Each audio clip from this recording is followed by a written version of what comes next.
When the Canon cinema line was introduced several years ago with the C100, 300 and 500, there was some skepticism about the price point. But over the years, the price has come down a lot. Canon has released several new cinema cameras. The pricing in general is a lot more reasonable. There weren't too many complaints. That is until the Canon C700 was released.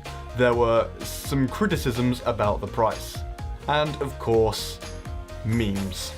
And, at least in the UK, the Canon C700 is more than twice the price of the C300 Mark II. So why is it so expensive? After all, it has the same dynamic range as the C200, and it only has 0.5K more resolution. Well, it can do 240 FPS slow-mo, which you would hope for in an over £20,000 camera.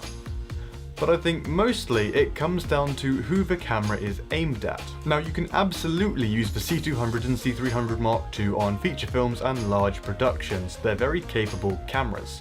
But they can also be used by freelancers working on their own.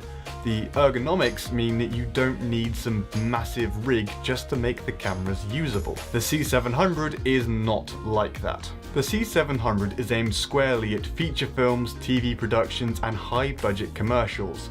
It has the features that you'd want for those kind of projects. It can output RAW at a lot of different frame rates, it has a ton of recording options, color spaces, loads of connections, and it takes V-mount batteries. So, does all that justify the price?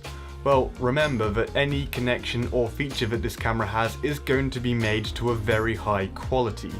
On a production environment, you can't afford to lose time due to camera faults. This is a camera that's designed to be built up with a lot of different accessories and to be operated by a whole camera team. And it's very well built and tough so that it can take all of the wear and tear that will happen on a production. So does the C700 compete with other cameras? Well, compared to the Red Weapon or Alexa Mini, they're a lot more expensive. And if you look at a Red Raven, which will need an awful lot of accessories, or a Sony f55, I think it's a very capable cinema camera. If I ever get the chance to get my hands on one, try it out, or even own one, I would be incredibly excited to do so. And one last point.